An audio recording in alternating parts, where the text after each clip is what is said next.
देवाय ओम नमो भगवते वासुदेवाय।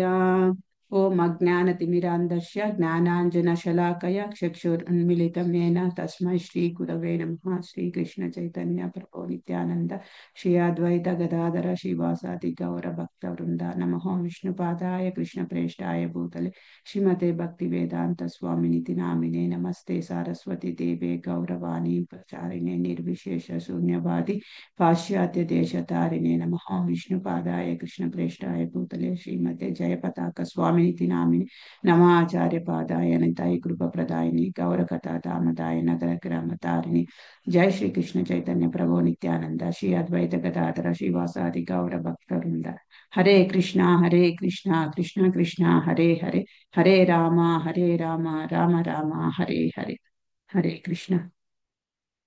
वाञ्छाकल्पतरुभ्यश्च कृपा सिन्धुभ्येव च पतितानां पावनेभ्यो वैष्णवेभ्यो नमो नमः।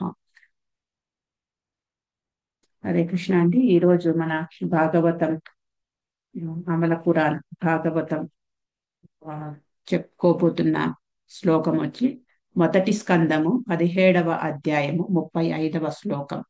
ఫస్ట్ క్యాంటో 17th చాప్టర్ 35 శ్లోక। సూత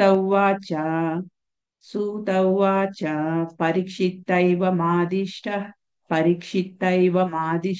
స కలిరార్జత వేపతు తముద్యతాసిమాహేదం తాముద్యతాసిమాహేదం దండపాణిమివోద్యతం। ట్రాన్స్లేషన్। సూత గోస్వామి పలికెను, ఆ విధముగా పరీక్షిత్ మహారాజుచే ఆదేశింపబడిన కలిపురుషుడు భయముచే వనకసాగెను। తనను చంపుటకు యమరాజు వలె ఎదుట సిద్ధముగా నిలిచి ఉన్న రాజును గాంచి అతడు ఇట్లు పలికెను। భాష్యం। తన ఆజ్ఞను ఉల్లంఘించినంతనే కలిపురుషుని శీఘ్రముగా వధించుటకు పరీక్షిత్ మహారాజు ఉద్యుక్తుడయ్యెను। లేని ఎడల అతనిని వదిలివేయుటలో పరీక్షిత్తునకు ఎటువంటి ప్రతిబంధకము లేదు। శిక్షను తప్పించుకొనుటకు పల విధముల యత్నించిన పిమ్మట కలిపురుషుడు రాజుకు శరణు నొందవలనని నిశ్చయించుకొని ప్రాణభయముతో వనకసాగెను। రాజు లేదా దేశాధినేత అయిన వాడు కలిపురుషుని ఎదుట మృత్యుదేవత అయిన యమరాజు వలె నిలువగలిగినంత సమర్థుడై ఉండవలెను। రాజాజ్ఞ తప్పనిసరిగా పాటింపబడవలెను, లేనిచో నేరస్తుని ప్రాణమునకే ముప్పు కలగవలెను। జనుల ప్రశాంత జీవనమునందు కల్లోలమును సృష్టించు కలియుగ ప్రతినిధులను అణుచుటకు ఇదియే ఏకైక మార్గము। So translation.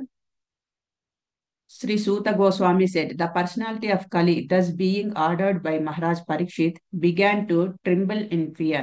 Seeing the king before him like Yamaraja ready to kill him, Kali spoke to the king as follows. Purport.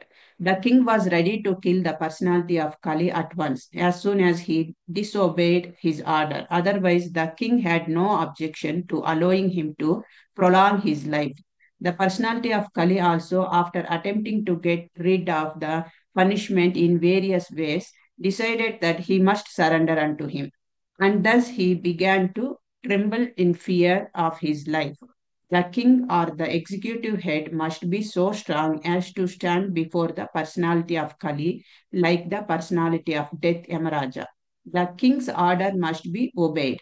Otherwise, the culprit's life is in risk. That is the way to rule the personalities of Kali, who create disturbances in the normal life of the state citizens. Hare Krishna. So ఇప్పుడు ఏం చెప్తున్నారంటే మనము ఈ chapter దగ్గరగా 1 నెల నుంచి మనం చెప్పుకుంటున్నాము। So Parikshit మహారాజు కలిపురుషునికి దండిస్తున్నాడు। చాప్టర్ పేరే కలిపురుషునికి దండనము మరియు వరదానము। పనిష్మెంట్ తర్వాత బ్లెస్సింగ్స్, వరదానం బూన్ వరాలు ఇవ్వడం, రెండు కలిసి ఉన్నాయన్నమాట ఇందులో। సో పరీక్షిత్ మహారాజు కలిపురుషునితో మాట్లాడడం స్టార్ట్ చేశాడు. ఎప్పుడైతే కలిపురుషుడు పరీక్షిత్ మహారాజు పాదాలను శరణు వేడుకుంటాడో అప్పుడు మహారాజు ఆ మనకు 31వ శ్లోకంలో చూసాము ఏమని, వీఆర్ క్రమిక, మేము అర్జున వంశ పారంపరంలో అర్జున వంశంలో ఉన్నాము, అర్జున డైనాసిటీ నుంచి వస్తున్నాము. ఎవరైతే మమ్మల్ని శరణు వేడుకుంటారో వాళ్లకు మేము ప్రాణభయం లేకుండా వాళ్ళకు అభయం చూపించడము, వాళ్ళకు భయం లేకుండా చేయడము రాజ్యంలో మా యొక్క విధి. సో ఇది రాజు రాజు యొక్క ఒక లక్షణము.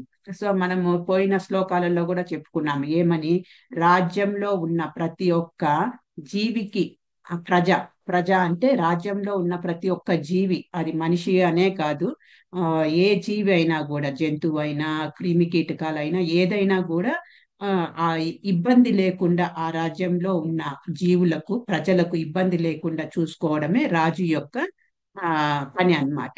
సో అలాంటి రాజుని పర్ఫెక్ట్ రాజు అని చెప్పొచ్చు అన్నమాట. సో ఇక్కడ కూడా పరీక్షిత్ మహారాజు మనకు ఒక ఉదాహరణగా నిలిచాడు. రాజు అనేవాడు ఎలా ఉండాలి అనేసి పరీక్షిత్ మహారాజుని చూసి తెలుసుకోవచ్చు అన్నమాట.